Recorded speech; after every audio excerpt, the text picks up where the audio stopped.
전략가가 없다. 이렇게 고함을 쳐서 뭘 얻으려는지 모르겠다. 국민과 더 멀어지는 것 같다. 이렇게 얘기를 했다고 합니다. 그러니까 전반적으로 또 이 중앙일보 취재에 응한 의사들은 의협이 이렇게 하는 이유를 잘 모르겠어요. 우리한테 별로 도움이 되지 않는 것 같아요. 싸우더라도 좀 제대로 잘 싸웠으면 좋겠어. 그렇죠. 뭐 이런 뭐 생각하는 의사들도 좀 있는 것 같고요. 근데 지금 내년 의대 정원까지 다 확정이 된 거잖아요. 그런 상황에서 무조건 휴진할 거야라고 해서 답이 나오지는 않는데 그러면 어떻게 효과적으로 싸울 거냐? 국민 여론전은 어떻게 할 거냐? 그런데 지금 의협은 27일 날 또 무기한 파업 들어간다는 거잖아요. 동아일보 사면을 보여주세요. 네, 동아일보 사면에 거리 나선 의협 27일부터 무기한 휴진, 환자들 의사 밖으로 싸움 이렇게 돼 있는데 그러니까 말씀하신 대로 18일 날 집회를 했지 않습니까? 이게 네. 33도의 더위였습니다. 낮에. 서울 영등포구 여의대로에 의사, 전공의 및 의대생들이 모여가지고 구호를 외쳤는데 시위 행렬이 여의도공원 11번 출구부터 LG 트윈타워까지 400m가량 5개 차로를 채웠다. 참여 인원이 경찰 추산 1만 2천 명이었고 주최 측 추산은 4만 명이었다. 이렇게 돼 있는데 네. 아무튼 이 자리에서 2시간가량 집회를 하면서 의사들의 정당한 요구를 정부가 받아들이지 않을 경우에 27일부터 무기한 휴진에 들어가겠다라고 임현택 의협회장이 주장을 했다라는 겁니다. 요구하는 내년도 의대 증원 재논의, 필수 의료 패키지, 정부가 추진하는 필수 의료 패키지 중단, 전공의 의대생 탄압 중단 등인데 정부는 의협이 27일부터 무기한 휴진을 하더라도 동참률은 높지 않을 것으로 보고 있다. 이렇게 기사가 되어 있고 이런 상황에서 그럼 의협이 무기한 우리는 하겠습니다라고 하는데 정부는 그걸 어떻게 하느냐. 조선일보 이면을 보여주세요. 조선일보 이면에 네. 윤 대통령 환자 저버린 불법 행위 엄정 대응 불가피. 네.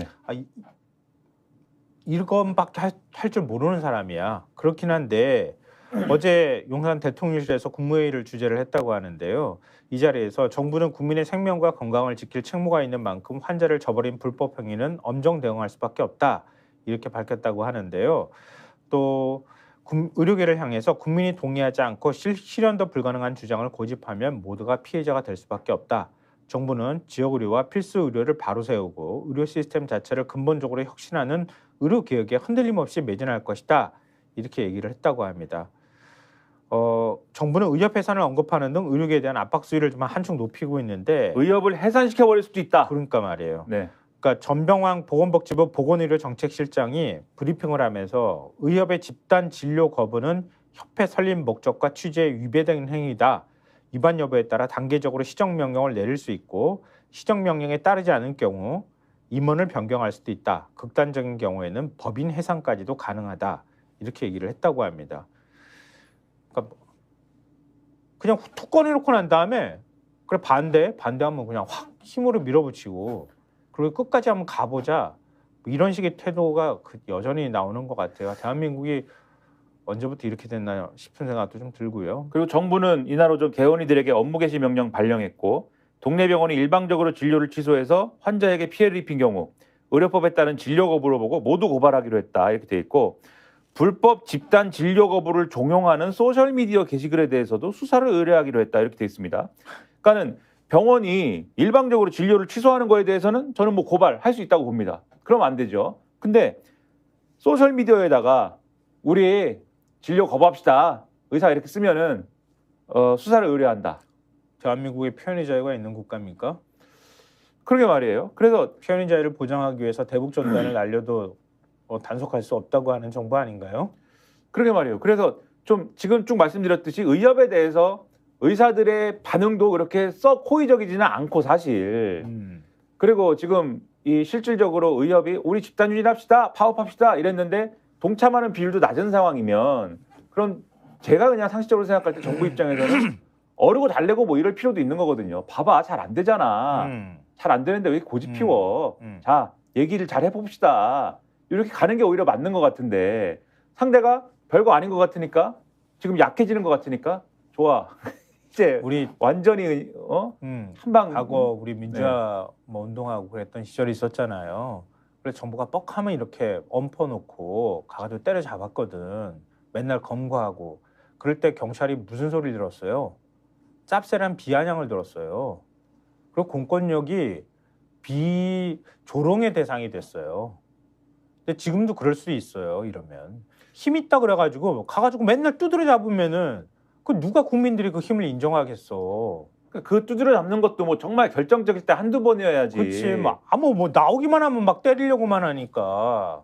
동아일보에 칼럼이 있습니다. 동아일보 칼럼 보여주세요. 네, 30명 칼럼. 비윤리적 의사파업. 정부는 책임 없나. 이진영 논설위원이 썼는데 비윤리적이라는 거예요. 의사파업은. 그런데 정부는 책임이 없냐고요. 그러니까 이 칼럼을 소개를 해드리면 한국은 파업하는 의사를 형법, 의료법, 공정거래법으로 처벌을 하는데 대부분 나라에선 의사들의 단체 행동권을 인정을 합니다.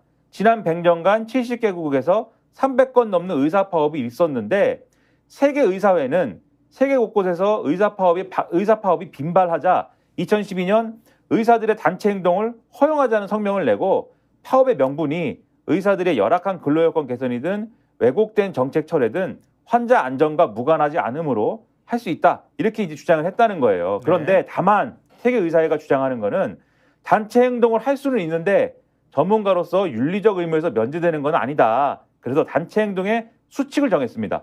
파업에 앞서서 집회, 홍보, 협상, 중재의 노력을 최대한 기울이고 파업 기간 내내 필수 응급 의료를 지속을 해야 된다. 이게 세계의사회가 집단행동 하더라도 이런 수칙은 지켜야 돼라고 하는 기준인데 이 기준에 따르면은 지금의 의사파업은 불법 여부를 떠나서 윤리적으로 보기 어렵다라는 게 이 논설위원의 생각이에요. 그런데 그렇다고 의사파업이 의사들 욕하고 끝낼 일은 아니다. 네. 의사파업이 비윤리적이라고 반대하는 학자들도 그 책임은 정부가 함께 져야 한다고 본다. 이렇게 돼 있거든요. 왜냐하면 우리나라는 모든 의료기관이 건강보험 환자를 진료하도록 법으로 강제하고 있고 정부가 가격 결정권을 쥐고 있어서 정부 권한이 막강하기 때문에 망가진 의료체계에 대한 정부 책임도 크다고 볼 수 있다.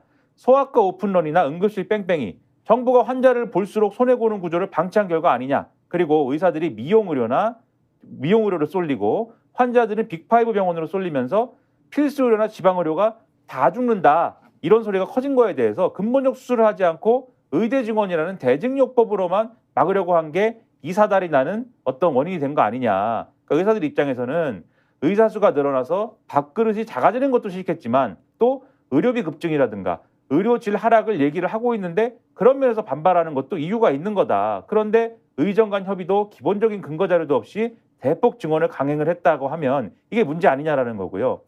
정부는 의사들이 환자를 볼모로 잡고 있다고 하지만 의사들은 정부가 환자를 볼모로 증원을 밀어붙였다라고 하지 않느냐.